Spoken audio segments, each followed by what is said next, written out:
el día de hoy les explicaré lo que es un diagnóstico y cómo se realiza este a través de la redacción de un informe.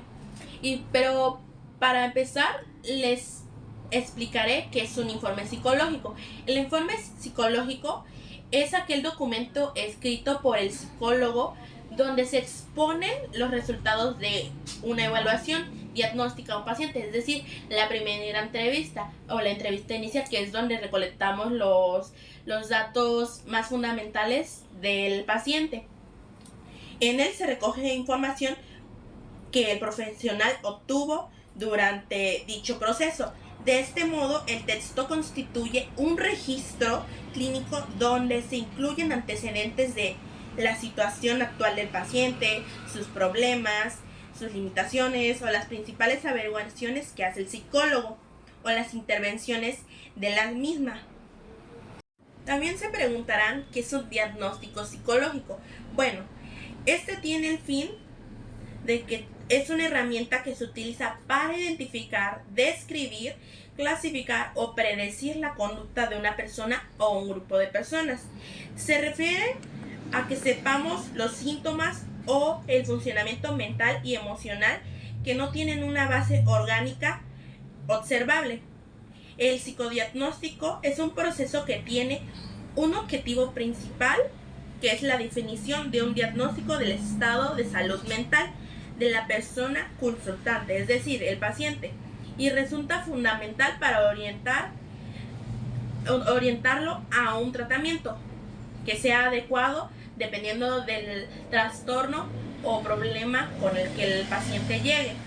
En resumen, el diagnóstico psicológico es una evaluación clínica que busca identificar y comprender los trastornos psicológicos y emocionales de una persona.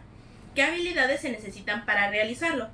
Para realizarlo, se requiere tener habilidades como analizar, sintetizar e integrar una serie de datos obtenidos con las diferentes técnicas e instrumentos como son la entrevista, las pruebas proyectivas, las pruebas psicométricas, así como también en el informe psicológico se describe la personalidad de tal manera que cualquiera que lo lea, al terminarlo de leer, tenga una impresión cercana a la realidad del paciente o examinado. Antes de redactar el informe, se debe tener de forma clara y coherente todos los datos obtenidos para que se presente un cuadro comprensivo de la persona que se evalúa. Para llegar al paso del informe se debe realizar una evaluación de la personalidad, durante la cual se deben anotar todas las respuestas del examinado, hasta los detalles observados durante el examen. Es decir, durante la entrevista, sí, se va a escuchar lo que el paciente nos comente, la sintomatología o algún dato que sea relevante para redactar el informe, pero también será necesario utilizar la observación para ver sus gestos, para ver cómo se comporta, si su lenguaje y lo que se nota en su cara tiene concordancia o no. Un informe psicológico debe tener equilibrio entre los datos objetivos y la abstracción. Debe haber modulación, no debe ser exagerado o recargado hacia un solo lado. Debe ser asertivo y modesto. Debe interesar al lector, ya que quien lo lea debe interesarse por lo que contiene dicho informe. Debe ejemplificar, discutir cada una de las partes del informe, facilitar también el proceso de toma de decisiones. El informe es de tipo descriptivo y debe incluir recomendaciones para las cuales es conveniente tomar en cuenta los intereses y necesidades del examinado y de la sociedad. El informe debe incluir ficha de identificación, que es donde registramos el nombre, sexo, edad, fecha de nacimiento, lugar de nacimiento, la escolaridad del paciente, su ocupación, estado civil, teléfono, dirección. También debe incluir si alguien más lo refiere, es decir, si algún doctor, psicólogo o alguna otra persona dentro del área de la salud lo ha referido. También se debe poner la fuente de información, fecha de estudio, fecha de primer ingreso, es decir, la primera vez en que nos reunimos con el paciente, el número de ingresos, fecha de entrega del informe y se ajusta según el objetivo del estudio o informe. Se pueden agregar ciertos datos. También, otra de las cosas que debe incluir el informe es que se ponga dentro de él las pruebas administradas, ya sea que se le apliquen las pruebas de inteligencia para CI, coeficiente intelectual, también las que indican algún daño orgánico o percepto motor, o las de personalidad, que son estructuradas y proyectivas. También se debe incluir el motivo de consulta o de estudio, las razones por las cuales fue referido, en caso de que alguien más lo haya referido con nosotros, el cuadro sintomatológico que presenta y cuál es la atención que requiere. Con frecuencia, el motivo de consulta no es necesariamente lo que está íntimamente relacionado con el diagnóstico. Sin embargo, es muy importante explorar exhaustivamente lo que el examinado está dando como motivo de estudio, porque puede ser lo que está encubriendo el motivo real, y también nos dará información respecto al mecanismo que el evaluado está utilizando para no hacer contacto, es decir, algún mecanismo de defensa que él esté utilizando, intelectual o afectivo, con el conflicto que lo lleva a solicitar o requerir el estudio psicológico. Otro aspecto que se debe incluir dentro del informe es la descripción del paciente, es decir, observaciones generales como cómo se portó el examinado, cooperó, se esforzó, su atención, su habla, fluidez verbal, su vocabulario, si está de acuerdo a su nivel académico o cultural, o lo supera o está muy debajo de su nivel, su espontaneidad, estado de ánimo, manifestaciones de ansiedad, impresión general. Y para realizar esta tarea se requiere de entrenamiento, ya que se debe realizar la observación directa, es decir, todas estas características que les dije que debe contener la descripción del paciente, también llamado examen mental, debe hacerse a través de la observación directa, ya que ahí veremos estas cosas reflejadas. En parte de la descripción se debe agregar también el familiograma o genograma, que es para conocer el origen del evaluado, es decir, sus orígenes familiares, su contexto familiar, cómo es, qué lugar ocupa dentro de la familia, es decir, el lugar que ocupa dentro de los hermanos, si es el hermano mayor, el hermano del medio o el hermano menor. También se le debe preguntar su historia clínica, es decir, la historia desde antes de que naciera, es decir, la historia prenatal, perinatal y postnatal, para conocer sus antecedentes de salud y también detectar indicadores de que en alguna de esas etapas de su desarrollo, tanto peri o postnatal, haya habido algún problema que le esté ocasionando algún cuadro clínico o que haya una relación cercana con el motivo de estudio. La historia escolar también nos va a permitir averiguar respecto a las condiciones que lo rodearon en su etapa escolar del examinado, su rendimiento en esta área, sus relaciones con sus padres, con la autoridad, con sus compañeros, también su historia sexual. Se dice que esta área está afectada si están afectando a otros.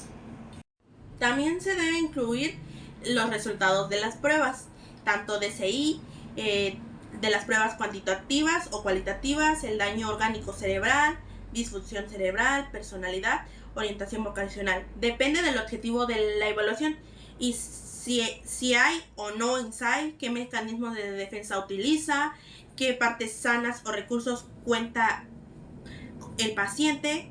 Este último aspecto es esencial para el pronóstico. En esta clasificación que debe incluir el informe, se meten todos los resultados de todas las pruebas que se le hayan aplicado durante la entrevista, dependiendo también del objetivo de evaluación, ya que puede ser el motivo de evaluación sea por algún trastorno. Recordemos que dependiendo del problema con el que el paciente llega al consultorio del psicólogo, es el objetivo de cada una de las pruebas que se le van a aplicar, ya que dependiendo del problema con el que él llegue o el motivo por el que él llega, se aplicarán dichas pruebas. Hay diferentes pruebas para cada área, ya sea la área psicológica, la área educativa, la área de selección de personal o alguna otra. Entonces, dependiendo del problema o del motivo por el que el paciente recurra a nosotros, también se le harán distintas pruebas y de ahí calificaremos las pruebas y le entregaremos un resultado de las pruebas realizadas en él. También se debe incluir las recomendaciones o sugerencias. Estas deben ser claras, concretas, individualizadas, y se debe incluir también el tratamiento o pronóstico dentro de las recomendaciones o sugerencias. Y por último, debemos incluir un resumen. Este es optativo, es decir, que lo podemos poner o no. En caso de ponerlo, debe ser breve y solo un párrafo. Generalmente el informe incluye ambas formas. No se debe olvidar que el informe se realiza para responder todas las interrogantes que surgen acerca del examinado. De aquí que la batería de pruebas psicológicas también debe ser personalizada, como les decía anteriormente, dependiendo de la razón por la cual el paciente llega, es las pruebas que se le aplican. El material que se incluye en el informe depende de el problema al que se requiere evaluar, la finalidad de las pruebas, características de las personas a quien se les va a entregar el informe.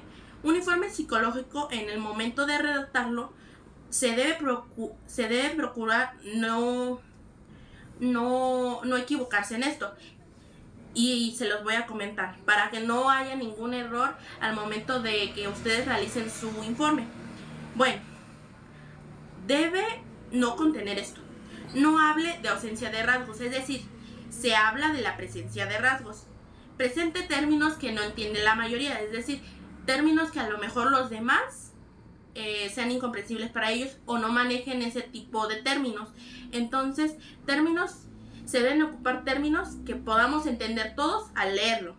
Si es necesario usarlo, se debe aclarar ampliamente qué significa, o si hay siglas, también, por ejemplo, decir esta sigla dice tal cosa y explicarlo ampliamente en el documento para que sea comprensible para los que lo lleguen a leer. Que fragmente la personalidad del examinado. Se debe interrelacionar los resultados, que sustente rumores o información que no ha sido verificada, es decir, que dé por hecho rumores o información que no tenemos 100% confirmada, que dé información que no aporta. Dependiendo de la evaluación, es si se necesita esos datos o no. Si no, debemos descartarlos. Que omita las fuentes de información. Ahí, en las fuentes de información, podemos incluir que tal hecho a lo mejor nos lo haya dicho la madre, esposa, hermano o alguna otra persona que nos haya informado de algún dato necesario o importante del paciente con el que no contábamos. También se debe tener claro que no debe haber afirmaciones no comprobadas sin usar una aclaración. Para esto podemos poner parece, es probable, de acuerdo a mi juicio profesional. Sin embargo, se debe tener presente que no es recomendable el abuso de este tipo de aclaraciones.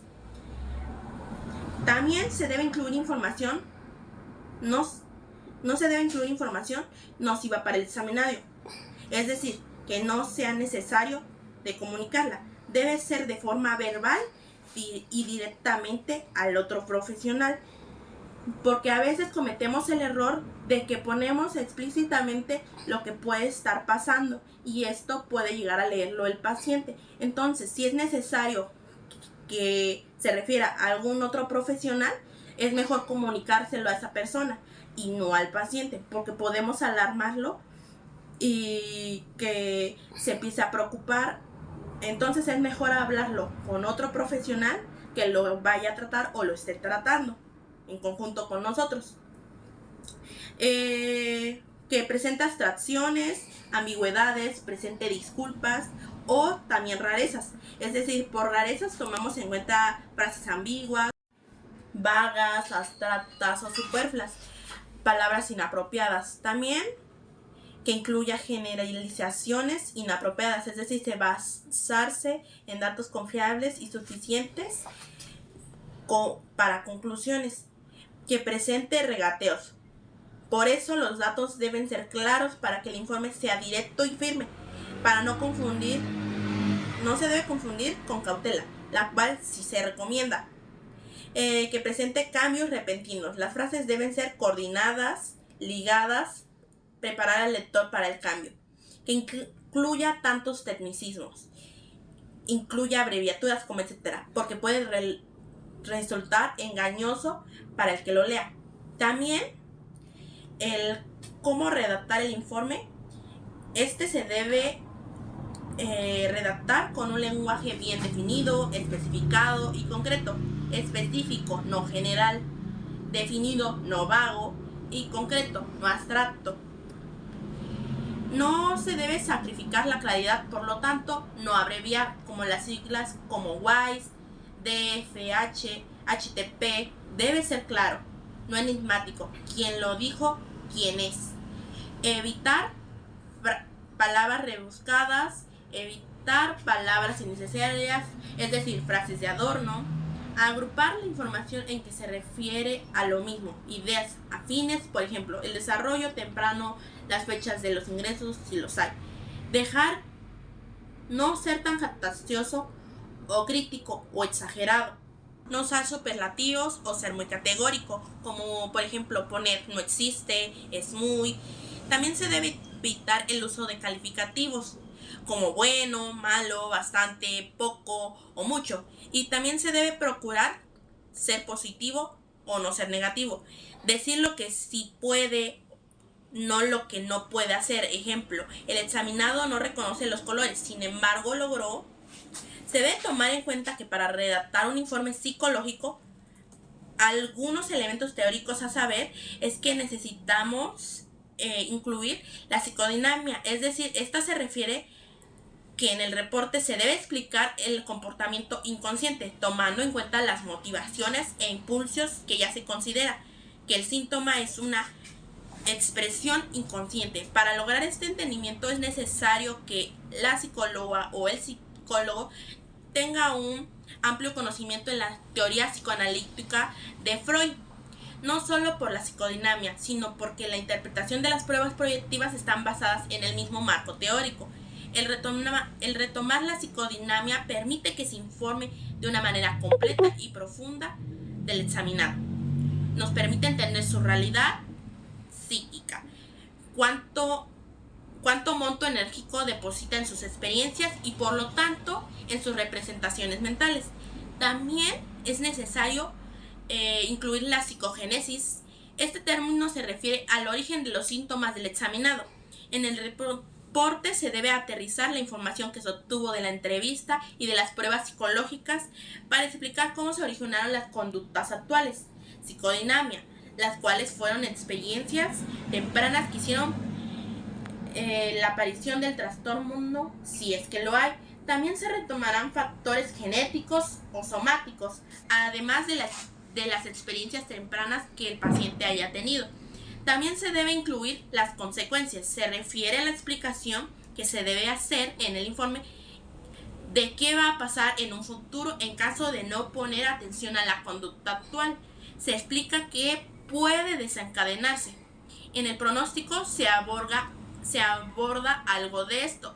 Como ya se ha mencionado, la o el psicólogo debe tener una formación adecuada para poder realizar la evaluación e informe psicológico adecuadamente. Debe conocer profundamente las técnicas psicológicas que utilizará en las evaluaciones de personalidad. De lo contrario, la interpretación que haga estará distorsionada, Por lo tanto, el tratamiento sugerido difícilmente ayudará al paciente si tenemos datos erróneos. Tener un buen manejo del marco teórico de los instrumentos psicológicos utilizados para obtener datos que sean confiables y válidos. El psicólogo debe tratar de ser objetivo lo más que se pueda en el momento de evaluar la personalidad y de realizar el reporte. No nos debemos olvidar que también tenemos una estructura dinámica de nuestras características psicológicas y no es tan literal que nuestra personalidad queda totalmente de lado al interpretar las pruebas y al redactar el informe. Hay algunas formas que el mismo psicólogo puede idear para tener cierto control y lograr ser objetivo. Por ejemplo, que otro psicólogo clínico con experiencia lea las interpretaciones y el reporte para asegurarnos de que lo que estamos redactando y lo que estamos interpretando de las pruebas sea correcto y no haya ningún error al momento de entregarlo. Siempre debe tener el estudio psicológico, ya que este tiene un objetivo bien definido: la orientación vocacional, psicodiagnóstico, el tratamiento o la selección de personal, para hacer un buen uso de la información que se obtenga durante la evaluación y entrevista. De esta manera no se dará información de más o información de menos, ya que tenemos claro cuál es el fin para obtener dicha información y a quienes se les va a entregar, si es para orientación vocacional, un psicodiagnóstico, tratamiento o la selección de personal en una empresa. El o la diagnóstica invariablemente debe ser respetuoso y ético con el paciente, es decir, no debe contar las cosas que el examinado le haya dicho, porque está rompiendo su ética profesional. Aunque parece que es bastante claro que esta característica se debe tener todos los psicólogos por la formación profesional que tienen, es conveniente insistir en que no se rompa la ética profesional y en que se sea respetuoso.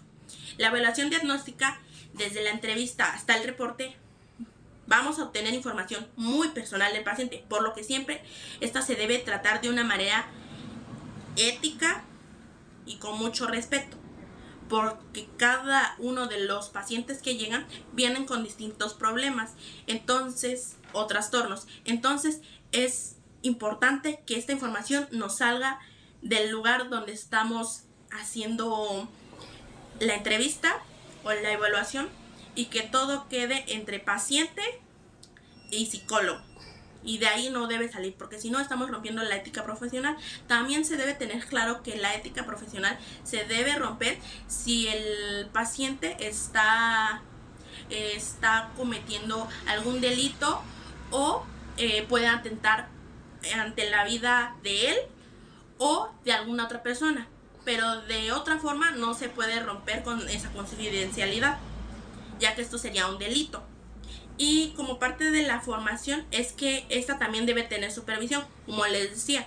También si no se está seguro o se cree que hay algún error, debe ser verificado por otro profesional o psicólogo para descartar que hayan errores dentro del informe y la interpretación de los datos que obtuvimos en las pruebas o en la entrevista. Esto sería todo, espero les haya quedado muy claro lo que les expliqué el día de hoy y pues déjenme algún comentario o alguna duda que hayan tenido al respecto del tema que les expliqué hoy.